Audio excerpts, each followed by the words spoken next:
Hey everybody, it's Bevin. Welcome back to my vlog. Here I am in the forest. I just gotta show you, the daisies are popping. The wildflowers in Washington are just a symphony. It starts and then it just keeps going all summer long. I cannot believe how beautiful it is here. Like, you know what I mean? Like, I was just talking to a close friend of mine today who was a very present emotional help to me when I was moving from LA up here. And it was like I was moving because my whole life was falling apart. I literally couldn't afford to stay in LA. I had put my life on credit cards, everything on credit cards for a while, working full time, working 60 hours a week, driving for Lyft, plus doing Fat Kid Dance Party, plus all sorts of other side gigs, and doing Glowing Goddess getaway retreats, and going through a mental health crisis. So many things happening at once. Suddenly, it was just totally clear I could not do this. LA was not happening. There was no miracle to pay that last month's rent. And so I was like, okay, I'm gonna move up to Washington. And now it's just beautiful, and it's been so good for my mental health to be someplace that nourishes me and recharges me and does not cost me all of my self-care resources. And I mean, I was basically just driving Lyft, doing self-care, running Fat Kid Dance Party as best I could. And it was not sustainable. Here, I'm doing a lot of things, but I get to go be in nature every single day. We talked about that today at the Fat Kid Dance Party Zoom after class.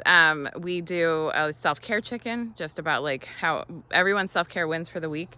And a couple of people were talking about getting outside and making that a priority.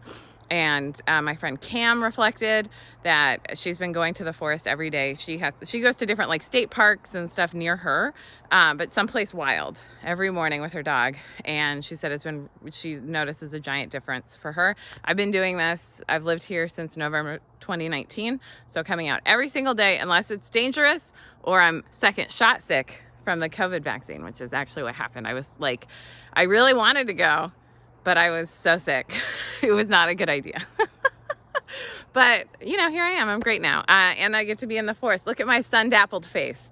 The lighting, I'll tell you this also as a creator in the forest, lighting is always a big wild card this time of year, especially because of the angle of the sun, because it's not usually this far over here. Sometimes during the dead of winter, it's behind the Olympic Mountains. We really barely see the sun during the day. So anyway, I love being here. It's been such a treat. So sometimes life feels like a total catastrophe, but it's actually lining up for you to bring you someplace with lots of healing, or to a new situation that we're relieving you of things that weren't your responsibility anymore, like me paying rent on that giant house. And then, of course, after the fact, I've had so many ideas of oh, if only I would have just listed it right away after my ex moved out as a location on one of those websites. I did that later in the game, but if I had been hip to that and been open to just having, if I had known I was only going to be there for 6 more months, I definitely would have done that. But I was trying to sustain long-term relationships with the neighbors and not be the obnoxious place that's filming stuff constantly. But it was a cute house, and it was big and perfect for, indie productions. Anyway, whatever. You can't spend time rewriting the past, because the problem is then it's sapping your energy from being in your present moment and creating the future of your dreams. So every time I sit and remember stuff like that, I pop into, there's a song by Paul Simon called Slip Sliding Away. There's a woman in it. My mom's birth name is Dolores, which means Queen of Sorrow. And there's a really beautiful part of I had never heard her name sound like that. She goes by Marianne. Don't call her Dolores. That's a family thing. But it just sounds so beautiful in that song. And there's a line that says on bad days, I lay in bed and think of things that might have been.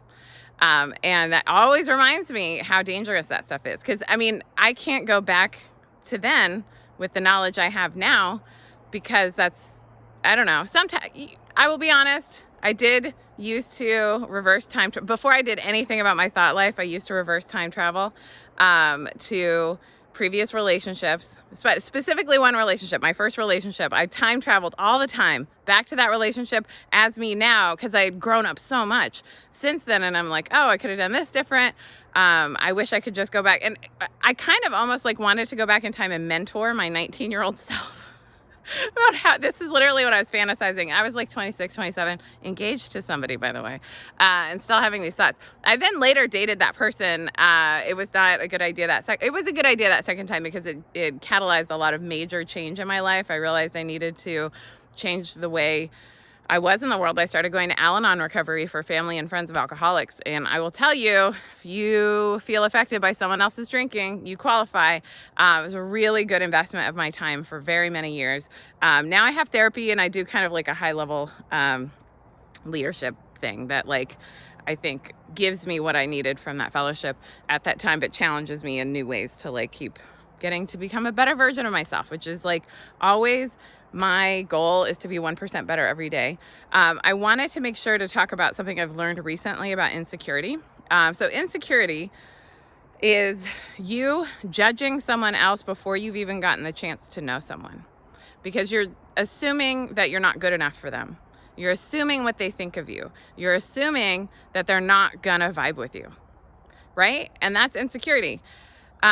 Insecurity is putting up walls between you and someone else. And I heard this from Abraham Hicks. Definitely go watch that video. It's Abraham Now. It's like the official Abraham Publications YouTube. Hardly any videos on there, but there's a new one. And she says this, that insecurity, when you're insecure, you're not able to be your full authentic self. And I think that's one of the most beautiful gifts that you can offer me, is you to show up as you, so that I can get to know you. And like my work of constant work, this is lifetimes of work, right? We're doing lifetime work on this, is to become an unconditionally loving space for all parts of me, right? This is shadow work. This is being in play. This is not getting invested in people pleasing, because people pleasing fills up your schedule, so you don't have time to heal and rest and ground and do the things that you need to do. I asked someone to hang out the other day, and she said, "Oh, you're a busy lady." And I said, "Yeah, I am, but I'm also highly prioritized, and I prioritize relationships." You know what I mean? Like that's a high priority for me. Like I have slots in my life. Like this is what I devote to work. This is what I devote to self-care. This is what I devote to my relationships. I'm working now. My big growth edge is time blocking and following through on that. I'm now doing block scheduling instead of firm time blocking, so that I can have more flexibility and more continuity in what I do at certain times of day. I've gotten very good in the last year and a half. Mental health crisis, moved up here, decided to focus on my mental health, and got really into habit stacking, which is just the idea that you take on one habit 21 days at a time, you establish that habit, you add another habit, right? And like they all kind of stack on each other. I use the Dailyo app. It's so good for this. And it's a really good one for mental health habit tracking. It gives you lots of things you can do. Like if you have meds to take, I don't take meds, but I take a ton of supplements. So those are on my daily habits. Movement, because I know that movement for me, every day I go walk in the forest. So like at least an hour of outdoor movement, if not 2, when I can do it. And that's just, and I dance, and I do some dance walk. I try, even if I'm not going to like work out, because I really like work out maybe 3 or 4 times a week, sometimes 1 or 2, like depending on my filming schedule and how many classes I'm doing in a week. But I would say like max between that and choreography, which is my other big cardio, and then sometimes taking someone else's class, which I think is good as a teacher to just keep learning. I mean, also as a human, but to just keep learning and continue to refine how I instruct, because I can always pick up a couple tips from somebody like, oh, I like how you explain this, or I like the word you use for this, right? I'm always looking to increase my vocabulary around inclusion and how I can be the most neutral with my words as possible, right? So when I talk about different movements in class, I do not call them modifications, I call them variations, because there's no right way to do it. Right? So that's Fat Kid Dance Party for you. There's no right way to do it. And even I screw it up, which is the best part, because that creates a psychologically safe environment. I choreograph it and I screw up. So the whole point of it is to just move and have fun. So that's a habit I track is movement. I track how much connection I have in the day, right? Like it's different than saying hi. It's like, hey, how are you? And actually caring about the response. And like making a connection with another human. I find the more I do that, the better I feel. It's like, it's so amazing because humans are a social species, right? And once I started tracking how my socializing affected my mood, right?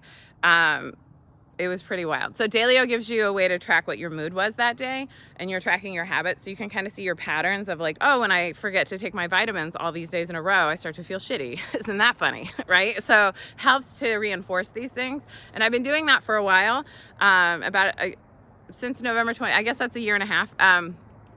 Totally getting me through this pandemic, my good habits, and continuing to increase that. I also read every day. I do a lot of things. And now I'm really working on like scheduling out my days so that I have like a rhythm. I think there's some sort of like inner parenting or inner child reparenting stuff to like figure out how to schedule and figure out how to meal plan for yourself and like do those things so that life is more predictable. Your body can get more into a rhythm. Bodies like rhythm, you know. Anyway, I hope some of this helps you. Shout out to Jen, who said she likes my YouTube videos. Hi, Jen. So appreciate you, Jen in Maryland, to be more specific. There's like many Jens that come to Fat Kid Dance Party, which I love, and I'm discerning all of them. Thanks for being here. You are worthy of love exactly as you are. I hope that you know that, and I hope that you take that worthiness with you everywhere you go.